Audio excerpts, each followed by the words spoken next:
Кыргызстанда билим берүү мекемелерине коротулган электр энергиясынын төлөмдөрүн жергиликтүү бийлик каржылай албай жатат. Мындан улам жергиликтүү өз алдынча башкаруу органдары мектептерди каржылоону билим берүү министрлигине өткөрүп берүүнү сунуштоодо. Ансыз да дээрлик айыл өкмөттөрдүн көбү дотацияда отургандыктан учурда мектептердин электр энергиясынын төлөмдөрүн жүргүзүүгө алсыз. Мындан улам Талас облусундагы 39 айыл өкмөт башчысы Жогорку Кеңештеги Ата Мекен фракциясынын лидери Өмүрбек Текебаевке маселени чечүүгө колдоо көрсөтүүсүн суранып кайрылышты.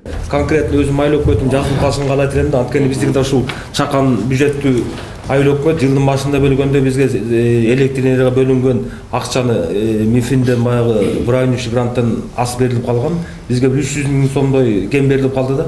Эми ошону тапкыла деп атат. Биз таба турган эч кандай бизде мүмкүнчүлүк жок, ишканалар жок болгондон кийин абдан кыйналып турган мезгилибиз. Андан сырткары жай айында, биз апрель айында жана балдарга тамак берүү боюнча проектке кирип, ошону алып келип российский менен отургузганбыз. Алар да азыр балдарга тамак берип аткандан кийин алардын электр энергиясы дагы жылдын башында каралган, бунун баары кошулду да. Биз ушул айыл өкмөтү жанагы электр север электро ошолордун алдындагы бир кандай жоюлуп кетүүнү эле коркунуч бар да, анткени төлөгүлө өчүрөбүз дейт. Биз азыр жылдын аягында мен мисалы кууганда айыл өкмөтүнө дагы бир эметип коем. Бизге чоң жардам керек да, ушул финансы министрлигинде ушуну бир көзөмөлдөп жардам бербесеңиз, үмүт ушул сизде эле калды болуп. Ал болсо биздин счеттон азыр акча да жок да, кандай кылсак дагы эч жак айлыгыбызды төлөп беришибизге туура келип, анда нааразылык чыгат. 3-4 жолу кат жаздык, айыл өкмөттүн башчылары менен чогултуруп кайрылуу да жазганбыз. Жасында багы 1 январдан баштап на переходе на самофинансирование дегенден кийин ошондой эле ширлетип койгонбуз. Анан ошол убактан уже жылдын аягына келип калдык, уже мезгил положение келип калды да. Сизге ушул маселелерди биз так аныктап, орто билим берүү мамлекеттин милдети болсо, анда бүт баарын эсептеп туруп, ушул жакка көрсөтүш керек. Анан акчасын жана айткандай силерге которуп берсе, өзүңөр көзөмөлдөп, аны эффективдүү мындай пайдалана бересиңер. Жергиликтүү кеңештен төлөт, же республикалык бюджеттен төлөт, жыланын башын көрөт болсо мүмкүн деген сөз абдан жаман сөз да. Биз чечебиз, мына өкмөткө да айтабыз. Анан ушу айыл өкмөттөр деле макул болуп туруш керек. Ушу электр энергия мен образование эле бербейби? Айлыгын деле берди, бизге айыл өкмөттү мындай тынч эле коюп. Ошо алдын өзү эле баарын. Мындай мүшкүл айыл өкмөттөрүнө 2014-жылдын башынан баштап жүктөлгөн, бирок каражат таба албаган жергиликтүү бийлик эми маселени мамлекеттик деңгээлде чечилип калышынан үмүт үзелек. Бул эми бир эле Талас областына тиешелүү эмес, республиканын бардык жергиликтүү өзүн өзү башкаруу бийликтерине тиешелүү маселе деп ойлойм. Себеби былтыр 13-жылы мектептердин билим берүү тармагынын электроэнергияларынын карыздары бар.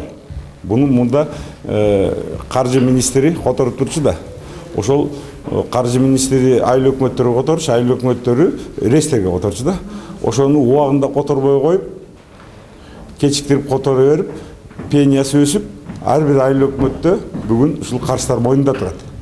14-жылы болсо, быйылкы жылы ошол ызытуу билим берүү тармагын каржылоо электр энергия менен жергиликтүү бюджеттерге жүктөп койгон да. Эски карыздарынан кутулбай туруп, дагы буну жүктөп койду. Мындайча айтканда, баягы жебеген мантынын тыйынын төлөп атабыз да.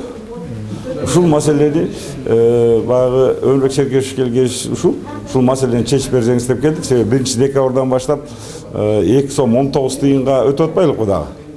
Эми жылдын этеги бизде бюджетте андай акча каралган эмес. Мурдагы эски баа менен караганбыз. Эми декабрдан баштап 2 сом 19 тыйынга өткөндө айыл өкмөттөрдүн эч бир мүмкүнчүлүгү жок да, аны төлөшкөчү. Бүт мамлекет жанагы мектептерди, бала бакчаларды айыл өкмөт карайбыз, ошо электрди каржылайбыз. Бирок бул акча республикалык бюджеттен келип эле бизден кайта рейстерге которуп беребиз. Ошонун ортосунда кеч келип калган мезгилдерде бизге рейстер санкция, анан штраф салып атат. Ушул бүгүнкү күндө мен айыл өкмөтүндө чогулуп отуруп 1 миллион 300 миң болуп калды. Мына рейстин жетекчилери биздин светтер кыркып атат, өчүрүп жатат. Ушуну бир өкмөт өзү колго алып, же Минобразованияга эле берип койсо, Минобразованияда бир 2 токтом бар өкмөт 302-315 деген. Ошол жерде жергиликтүү бюджетке жүктөп койгондо ушуну анан ушул жөнүндө дагы жогорку кеңештин депутаттарына айтып кетип баратабыз. Анан маселени көтөрүп, кабарын силерге айтам. Бул маселе айтылып келип аткан, анча-мынча депутаттар айтып атат. Эми биз да кошулсак, кор менен баарыбыз айтсак, анан бул кечиктирилгис маселе экен өкмөткө жетет. Азыр мен премьерге жолугуп келдим, ал дагы настроениясы жоголтурат. Токтогулда бир трансформатор күйүп, Токтогул кесинде бир трансформатор күйүп кетти. 200-300 миң доллар болот экен. Бирок аны Запорожьедан, Украина туугандар да деги чатак болуп, жаңдал чыгатпайбы. 2-3 айда бүтөт экен дейт, эгер нормально иштесе. Анан эртең ополчение кирип кетип, дагы бир нерсе болуп калса, дагы может 5 айга калып калат. Бул деген сөз 3төн 1 эмес эле деген. 3төн 1 кубаттуулук азаят да, дагы какагына муштаган деп, дагы башыбызга мындай мүшкүл иш түшкөнү турат да. Анан бирок бул маселени дагы коюп, ушул жаңы жылдын алдында өкмөт сюрприз болбош керек да. Мунуга окшогон иштерди алдан ала прогноздоп билиш керек. Чоң проблема мына сиз айткандай көчкүдөй болуп аламынан көбөйүп келип атат. Убагында чечпесе, андан кийин чечиш да кыйын болуп калат да. Буга чейин бул маселе бир далай бийик трибунадан айтылганы менен натыйжа боло элек. Жергиликтүү жетекчилерди кабыл алган депутат бул көйгөй өлкөнүн бардык булуң бурчундагы айыл өкмөттөрдүн тегерегинде күн сайын курчуп баратканын кошумчалап, 2015 жылга чейин маселени жолго коюу зарыл экенин билдирди.